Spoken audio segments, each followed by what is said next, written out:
fungsi alih dari kompensator lead lag. Ya, kalau ketika kita lihat sesuai dengan yang ada di buku ajar juga ya. Kalau kompensator lead itu kan kemarin kita sudah ini ya sudah buat apa namanya fungsi alihnya di mana US per ES-nya adalah KC dikali S plus seperti satu per S plus per eh alpha T1 gitu ya. Kalau kalau yang lead, kalau lag kita bisa menggunakan pita, bisa menggunakan juga seperti ini ya, seperti ini yang bagian belakang.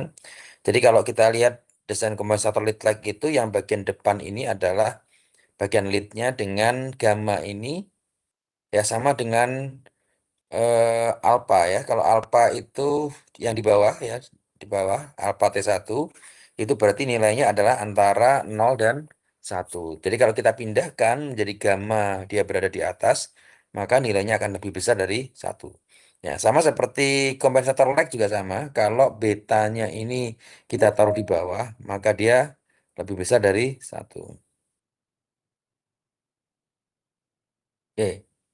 Nah, eh ini adalah kompensator lead lag ya, di mana bagian depan itu merepresentasikan kompensator lead ya, bagian belakang merepresentasikan kompensator lag.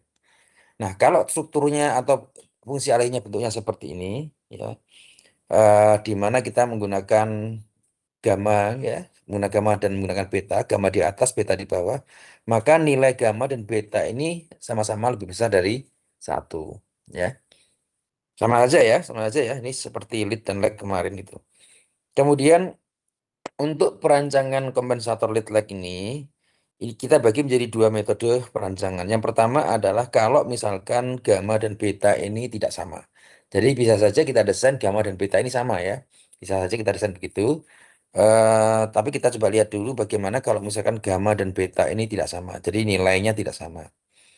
Nah, prosedur perancangannya itu mirip-mirip dengan kompensator lead ya, di mana yang pertama kita harus tentukan pool loop tertutup dominannya yang merupakan desired closed loop pool ya. Jadi sama seperti kemarin dari spesifikasi yang diinginkan kita tentukan desired closed loop poolnya ya.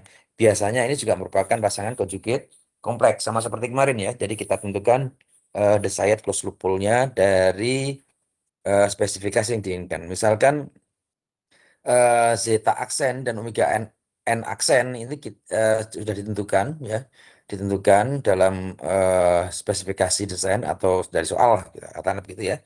Maka kita tentukan desired closed loop pool-nya dari zeta dan omega n yang diinginkan. Ya, sama seperti kemarin ya.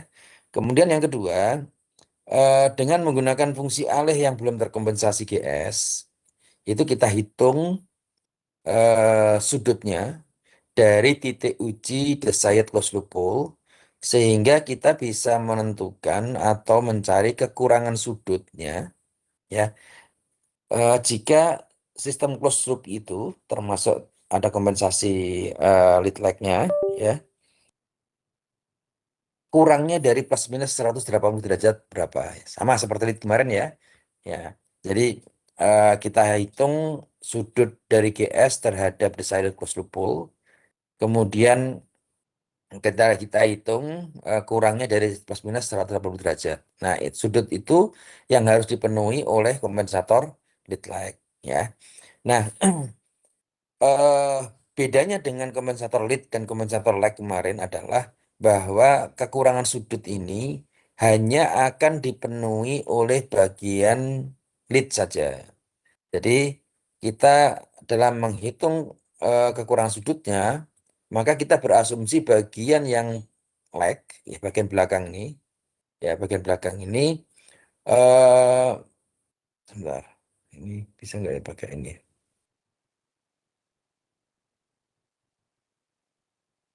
Bentar ya, ini nggak ada pointernya ya.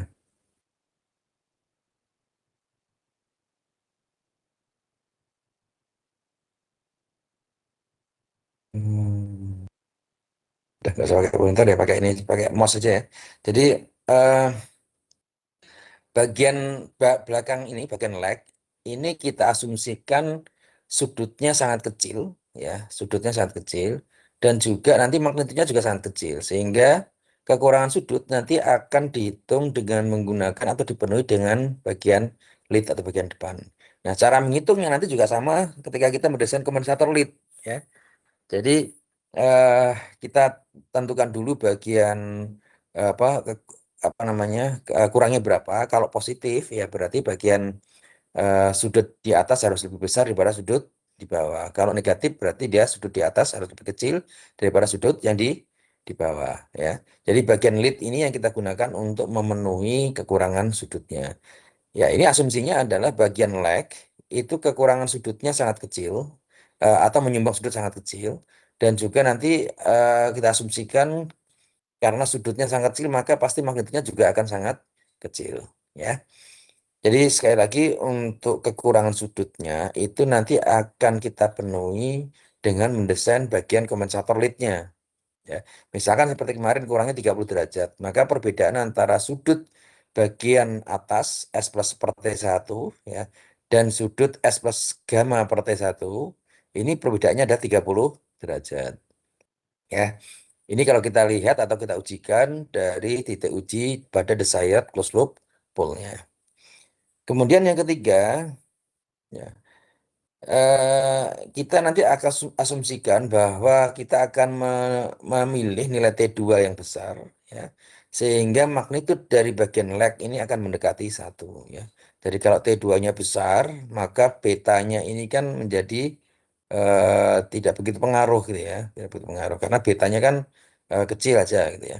Kemudian eh, kita akan memilih nilai T1 dan gamma sehingga sudut dari bagian lid memenuhi kurangan sudut sebesar eh, T tadi yang dari yang kedua ini ya. Kemudian nilai K bisa dicari dengan perhitungan ya, nilai KC-nya ya. Perhitungan seperti ini ya, nilai KC-nya. Jadi magnitudnya itu adalah sama dengan satu, dengan asumsi bahwa bagian leg itu magnitudnya juga mendekati satu. Jadi kita menghitung nilai magnitudnya ini sama persis dengan cara kita menghitung atau mencari magnitud dari ketika mendesain lead kompensator. Jadi dipenuhi oleh bagian leadnya. KC S plus per T1 per S plus gamma T1 kali GS. Ini kan sama seperti ketika kita mendesain desain lead kompensator ya, bagian apa namanya? Bagian lead saja yang kita gunakan. Bagian lag-nya ini seolah-olah kita abaikan dulu, ya. Nah, ini magnitudenya juga sama dengan satu atau mendekati satu, sehingga kita bisa menghitung magnitudenya, nilai KC-nya itu adalah dengan cara memasukkan nilai T1 dan nilai gamanya. Jadi, nilai T1 dan gamma kita tentukan dengan menggunakan kekurangan sudut, ya, sama seperti ketika kita desain lead dan lag kompensator. Kemudian nilai KC-nya kita gunakan nilai magnitudenya, ya. Jadi untuk tahap satu 2 3 ini seolah-olah kita mengabaikan adanya kompensator lag yang berada di belakang. Jadi kita hampir sama mendesain lead kompensator atau lag kompensator, ya di mana kekurangan sudut itu kita gunakan untuk menentukan nilai T1 dan gamma, ya, nilai T1 dan gamma ini. Sedangkan magnitud kita gunakan untuk menghitung nilai KC. Jadi sekali lagi ketika kita mendesain lag kompensator ya, maka untuk menentukan nilai KC T1 dan gamma ini seolah-olah kita tidak ada bagian lagnya. Ya. Bagian lag ini kita hidden dulu ya, kita abaikan dulu. Jadi kita menghitung sama seperti ketika mendesain lead dan lag kompensator. Kemudian setelah ketemu nilai T1, gamma, dan KC ya. Ini nilai KC ya maksudnya ya, nilai KC ini ya, dicari dengan perhitungan ya. Nah, setelah itu biasanya ketika kita mendesain lead lag kompensator itu ada variabel lain dalam spek desain yang diikutkan untuk menentukan bagian lag kompensator. Nah, biasanya ini terkait dengan ini ya, terkait dengan performa steady state-nya, ya, performa steady state-nya. Nah, performa steady state ini biasanya ada beberapa, ada macam-macam. Salah satunya adalah yang kita sebut sebagai konstanta kesalahan kecepatan statik atau KV, ya. Nah, ini biasanya kita gunakan untuk mengukur error yang ada di steady state, ya. Nah, KV itu biasanya kita sebutkan atau kita nyatakan semakin besar KV-nya berarti steady state errornya semakin banyak atau semakin besar, ya. Semakin kecil eh, kesalahan kecepatan statiknya, maka semakin kecil juga steady state errornya. Nah, misalkan kita sebutkan atau kita cantumkan atau kita ketahui konstanta kesalahan kecepatan statik KV, ya, maka kita bisa menghitung bagian lag-nya, ya, dengan cara seperti ini. Jadi beta, ya, beta itu bisa kita hitung dengan cara seperti ini, ya. Eh, yang pertama adalah kita buat KV itu adalah sama dengan limit S mendekati 0 untuk S dikalikan dengan GCS dikali dengan GS. Ini rumusnya. Ya, kemudian kita masukkan GC dan GCS-nya, GCS dan GS-nya, ya, di mana GC-nya adalah KC dikali S plus per T1 per S plus gamma T1 dikali S plus per T2 dibagi S plus per beta T2, ya, dikalikan dengan GS atau plan-nya. Nah, ini kalau S-nya mendekati 0 maka akan sama dengan ini, ya. Kalau kita masukkan GS-nya, ya, maka nanti akan tercoret bagian S depannya, ya, sehingga kita akan dapatkan KC beta per gamma, ya, tergantung nanti dari GS-nya, ya. Nah, eh, KC sudah kita tentukan, ya, gamma juga sudah kita tentukan dari langkah sebelumnya. Dari nilai KC dan gamma sudah kita tentukan, sehingga jika nilai KV-nya kita ketahui, maka kita dapatkan nilai betanya, ya, beta dapat kita ketahui. Nah, kemudian dengan nilai beta ini, maka kita bisa mendapatkan nilai T2, ya, di mana S plus seper T2 per S plus seper beta T2 ini syaratnya adalah dia mendekati, ini bukan sama dengan satu, ya, mendekati satu. Jadi ini tidak bisa sama dengan satu, tapi mungkin akan mendekati satu. Ya, caranya bagaimana? Ya, nanti kalau T2-nya besar, berarti kan betanya bisa kita ketahui, ya. Jadi S plus per T2 per S plus per beta T2 ini mendekati satu. Ini bukan sama dengan satu, ya. Ini tapi mendekati satu, ya. Ini salah nih, mendekati satu. Karena kalau sama dengan satu tidak mungkin, tidak bisa. Ini mendekati satu. Misalkan 0,97, 0,95 itu mendekati satu, ya. Tapi boleh, ya.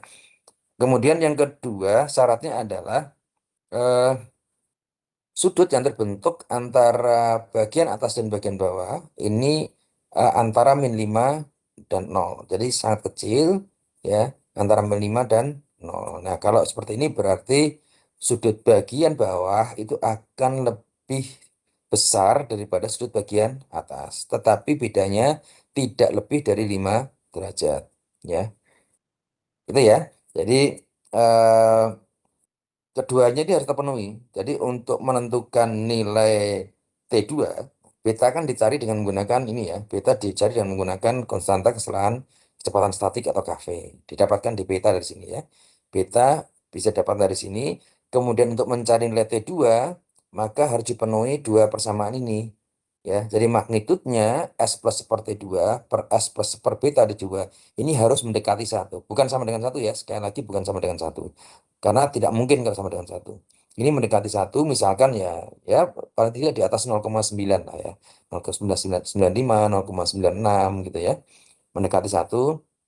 Kemudian sudutnya, selisih sudut antara bagian atas dan bawah ini eh, kecil, ya, kecil. Jadi kurang dari 5 derajat, tetapi sudutnya lebih besar bagian pole-nya atau bagian bawah, ya.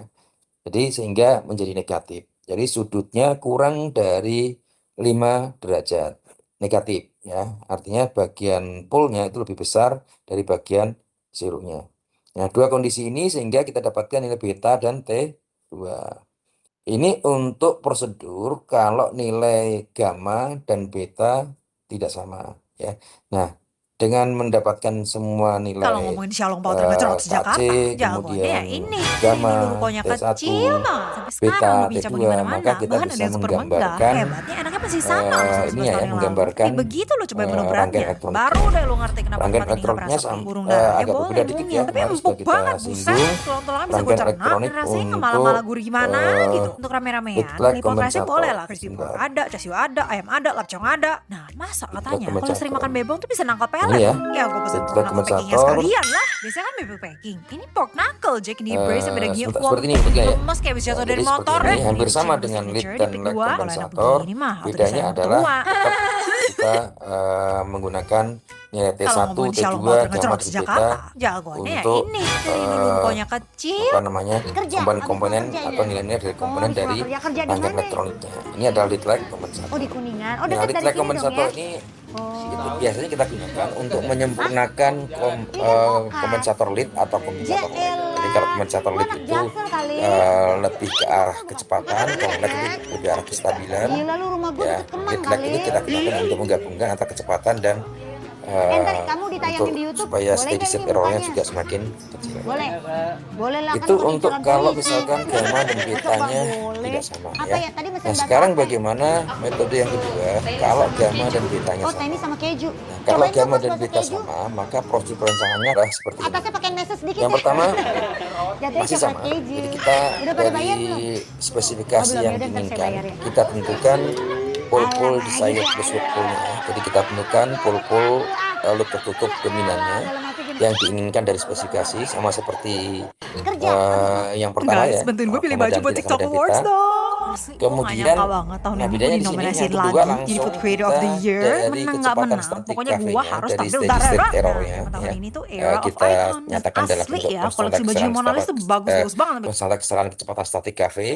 Maka kita bisa langsung mencari KC-nya ya, di mana KV itu adalah limit S mendekati 0 untuk S GCS kali GS.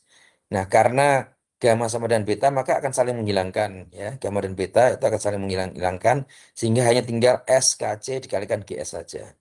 Maka dari sini kita bisa dapatkan nilai KC. Ya, S ini kalau GS-nya orde 2 ya, orde 2 sementara zeronya ada 1 maka akan menghilangkan S-nya ya.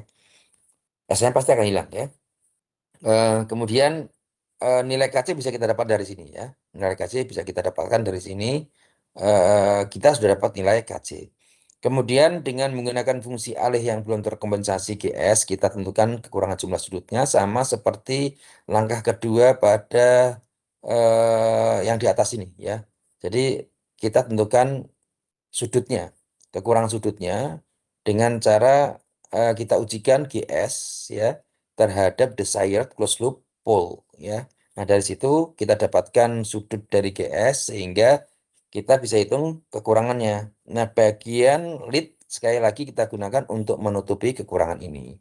Jadi kita tutup bagian ini, tetapi dengan catatan bahwa nilai KC-nya sudah diketahui ya, karena KC kan tidak berpengaruh terhadap sudut ya, sehingga kita bisa menghitung bagian lead ini nilai T1 dan gamanya. Ya, jadi dengan menentukan kekurangan sudutnya, maka kita bisa mendapatkan nilai T1 dan gamma ya. Kemudian sekali lagi kita mengasumsikan bahwa nilai T2 itu besar sehingga magnitud dari bagian LED juga akan mendekati 1 ya. Kita bisa menghitung nilai T1 T2 ya, T2 ya dengan cara yang sama ya, sama. Jadi kalau misalkan nilai kita mencari nilai beta ya, mencari nilai beta. Maaf, ini sama ya, sama seperti di atas ya, sama di atas. Kalau kita mencari nilai T2-nya, ya, maka kita bisa menggunakan asumsi yang sama dengan yang sebelumnya, yaitu bahwa S plus seper T2 per S plus seper beta T2 itu mendekati 1. Ya, sekali lagi ini mendekati 1 ya. Kalau ini mendekati 1. Kemudian juga sama S plus seper T2 per S plus seper beta T2 ini sudutnya juga akan mendekati 0 ya. Eh, Lebih pasnya adalah antara min 5 dengan 0 ya. Artinya bagian bawah juga akan lebih besar sudutnya daripada bagian atas. Oke, itu untuk lead lag kompensator.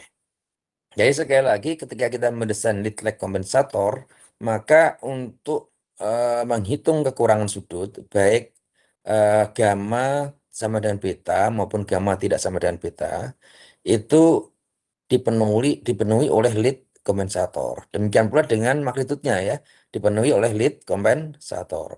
Hanya saja kalau kita mendesain dengan gamma tidak sama dengan beta, maka kita menggunakan magnitud ya. Tapi kalau gamma sama dengan beta, maka tidak perlu kita menggunakan magnitud karena KC-nya bisa kita cari dari eh, konstanta kecepatan konstanta error kecepatan statis ya. Jadi kita bisa mencari nilai KC-nya langsung. Sedangkan nilai T2 dan beta, ya nilai T2 dan beta itu bisa kita, ini kan karena beta sudah sama ya, sehingga kita bisa langsung mencari nilai T2-nya, karena beta adalah sama dengan gamma. Ya, kalau yang bagian gamma sama dengan beta, maka kita bisa langsung mencari nilai T2-nya dengan asumsi bahwa bagian lag-nya, magnitudenya itu adalah mendekati satu. Sekali lagi ini mendekati satu. Kemudian sudutnya, bagian lag-nya itu adalah cukup kecil ya, di bawah min 5 derajat ya, antara min 5 derajat sampai 0 derajat, itu adalah sudutnya. Oke, itu adalah untuk kompensator lead lag ya. Anda bisa coba berlatih sendiri, misalkan dari soal yang kemarin Anda rubah, coba ya, Anda dirubah. Ini silakan untuk belajar mandiri saja, nanti bisa Anda coba-coba sendiri. Misalkan zetanya dirubah, omega ini juga dirubah. Ya. Kemudian berilah konstanta kecepatan statis pada suatu nilai tertentu, katakanlah ambil aja misalkan 10 atau 20 gitu ya, kafenya, yang supaya ada nilainya saja. Nah, itu nanti kemudian Anda coba selesaikan dengan menggunakan desain kompensator lead lag. Ya. Oke, eh, itu mungkin untuk kompensator lead lag ya. Jadi kompensator lag, dan kompensator lead lag cara desainnya seperti itu. Anda coba nanti berlatih sendiri ya. Nah, kemarin kita sudah berlatih untuk kompensator lead, kompensator lag. Kemudian untuk kompensator lead lag, Anda coba eh dari soal yang kemarin diubah zeta dan omega n-nya. Jadi tidak hanya zeta saja atau omega n saja, tetapi zeta dan omega n diubah. Kemudian belilah suatu nilai konstanta kecepatan, eh, ini ya, konstanta eh, kecepatan statis ya, konstanta kesalahan kecepatan statis KV, beri saja nilai tertentu, kemudian Anda bisa menghitung semuanya. Baik, itu untuk kompensator.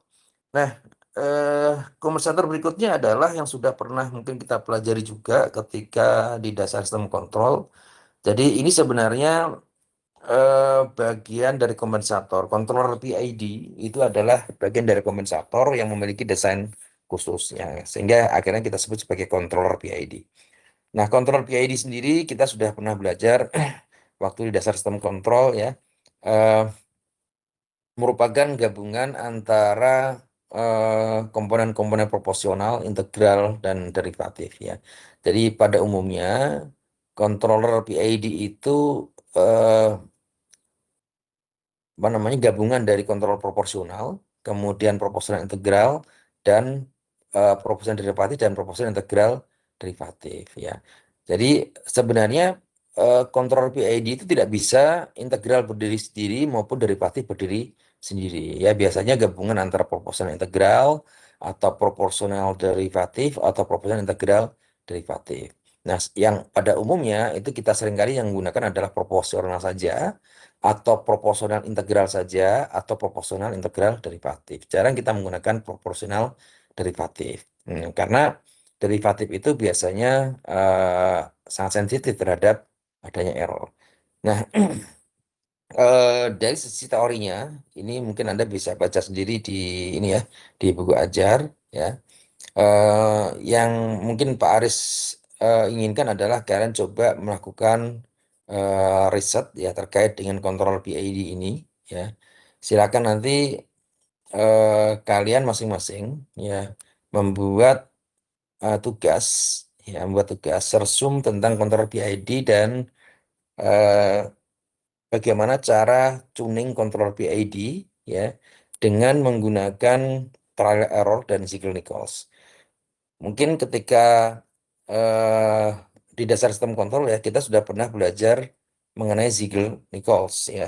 Jadi ada dua metode dari tuning kontrol PID menggunakan Ziegler-Nichols. Yang pertama adalah dengan menggunakan metode BAM test ya. Nah, metode BAM test ini eh, biasanya kita gunakan untuk sistem-sistem yang cenderung memiliki transiennya atau transisinya itu memiliki kurva S ya. Jadi eh, kalau dia memiliki kurva S pada saat transisi ya, pada saat transient respon, maka kita bisa menggunakan metode BAM test atau metode satu dari Ziegler-Nichols ya. Jadi kemudian kita cari sesuai dengan grafik S-shape-nya atau bentuk S-nya itu dan kita cari KP, KI, KD-nya dari tabel Ziegler-Nichols 1. Kemudian kalau sistemnya, terutama sistem-sistem yang under dam, ya, under dam, artinya dia memiliki osilasi, ya, osilasi atau memiliki frekuensi osilasi tertentu. Ketika sistem tersebut eh, diberikan nilai proporsional, dinaikkan proporsional sehingga dia berosilasi terus-menerus, maka kita akan menggunakan metode Ziegler-Nichols 2 atau menggunakan Ziegler-Nichols dengan oscillation test ya. Kalau tadi BAM test, sekarang oscillation test. Nah, dari oscillation test ini kita bisa dapatkan periode osilasinya ya dan kita dapatkan proporsional gain-nya pada saat osilasi sehingga kita bisa menghitung KPKI KD-nya dengan menggunakan tabel Ziegler-Nichols 2. Ya, Anda bisa cari di buku Modern Control eh, Engineering dari Katsuhiko Ogata bagaimana metode Ziegler-Nichols 1 dan Ziegler-Nichols 2. Nah, eh, ini Pak Aris sudah siapkan untuk tugas kompensator PID di Kulon ya.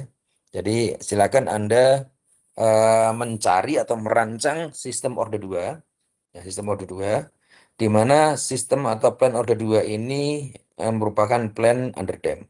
Ya, kalau plan under dam berarti dia cenderung untuk ada osilasi. Ya, kalau cenderung ada osilasi, maka Anda bisa menerapkan metode Ziegler-Nichols metode kedua. Ya, metode kedua. Tapi Anda juga bisa menerapkan metode yang pertama jika underdampnya ini dengan zeta lebih dari 0,7 tapi kurang dari 1. Ya biasanya misalkan zetanya 0,75, 0,8 ini cenderung untuk sistem tersebut adalah underdamp tetapi tidak osilasinya sangat kecil sehingga tidak terlihat. Jadi mirip dengan critically dam atau overdamp. Nah, ini bisa menggunakan metode satu. Ya, tapi kalau underdampnya dengan zeta yang kecil, misalkan di bawah 0,7, misalkan 0,5, 0,4, maka dia akan cenderung untuk osilasi. Nah, eh, karakter yang bisa berosilasi ini bisa kita manfaatkan untuk tuning controller PID dan menggunakan metode Ziegler-Nichols 2 ya. Jadi kita naikkan, kita kasih gain proporsional, kita membalikkan ya, kita kasih gain proporsional, kita naikkan terus gain proporsional sampai kemudian terjadi osilasi terus-menerus. Nah, kalau terjadi osilasi terus-menerus di steady state-nya, maka kita bisa mencari nilai KCR-nya ya. Jadi konstanta untuk ini ya, untuk periode osilasinya dan juga PCR dari proportional gain pada saat terjadi osilasi terus tersebut. Kemudian kita bisa mencari nilai KPKIKD-nya dari tabel Ziegler-Nichols metode kedua. Atau kita dan bukan atau ya, jadi ada dua metode. Yang pertama Anda gunakan trial error ya, digunakan trial error dulu KPKIKD ya. Kemudian yang kedua Anda bisa menggunakan metode Ziegler-Nichols. Kemudian Anda coba analisis dan bandingkan mana yang kira-kira lebih baik ya. Kemudian silakan dibuat analisis, ya, dibuat analisis tentang pengaruh gain KP, KI, dan KD terhadap sistem kontrol secara keseluruhan. Kalau Anda melakukan trial error, pasti nanti Anda akan tahu kalau misalkan proporsional gain-nya saya naikkan itu pengaruhnya ke sistem seperti apa. Kalau KI-nya saya naik turunkan, pengaruh ke sistem seperti apa. Demikian pula dengan pengaruh KD terhadap sistem. Kalau Anda naik turunkan seperti apa. Nah, itu buat dalam bentuk tabel, ya, analisisnya, pengaruh gain KP. Kalau KP naik kenapa? Kalau KP turun bagaimana ya? Demikian pula dengan KI dan KD. Silakan Anda bisa gunakan MATLAB Simulink untuk mensimulasikannya ya. Kemudian di plot ya, plotnya itu mungkin bisa di crop kemudian dituliskan di dalam makalah. Ada buat makalah dalam format PDF ya maksimal 1 MB ya. Masing-masing membuat ya karena saya Pak Aris tidak menentukan apa namanya plannya ya. Mudah-mudahan ini menjadi pekerjaan yang unik ya. Artinya tidak sama satu sama yang lainnya. Karena plan order 2 itu sangat-sangat banyak ya. Ya. Sehingga Pak Aris berharap ini tidak ada yang sama ya dalam mengerjakan ini. Kemudian untuk datanya adalah 1 minggu, tetapi dari jadwal kuliah yang kemarin ya, sehingga 1 minggunya adalah tanggal 21 November pukul 16.00. Jadi pekan depan hari Jumat kita kuliah, sebelum kuliah, Anda sudah kumpulkan di Kulon ya. Ini untuk tugas yang controller atau kompensator YID. Untuk kompensator lead lag sifatnya mandiri saja, tidak usah dikumpulkan. Jadi Anda bisa mencoba mendesain kompensator lead lag ya dengan menggunakan soal yang kemarin ya eh, yang lead dan lag dengan zeta dan omega-nya dirubah. Kalau kemarin kan untuk lead zetanya kita rubah ya, kemudian kita coba mengubah omega-nya. Nah, sekarang untuk mencoba lead lag Anda coba ubah bagian zeta dan omega n semuanya dirubah ya. Mau dibesarkan atau dikecilkan terserah ya. Tetapi dengan catatan Anda berikan tambahan nilai KV ya, konstanta kecepatan kesalahan kecepatan statis ya dengan nilai tertentu, misalkan Anda beri saja nilainya berapa, 10 atau 15 atau berapa, terserah Anda untuk menghitung variabel-variabel atau konstanta-konstanta yang lainnya. Ya, silakan bisa dikerjakan tanpa harus dikumpulkan. Tetapi untuk yang kompensator PID ini, Anda harus kerjakan, ya kemudian dibuat makalah sederhana saja, tidak usah dalam bentuk format TA atau dan sebagainya, hanya makalah-makalah biasa saja. Yang penting nanti Anda lengkapi dengan gambar-gambar yang Anda crop dari running MATLAB Simulink. Baik, itu untuk perkuliahan kita pada pagi hari ini. Silakan kalau ada pertanyaan.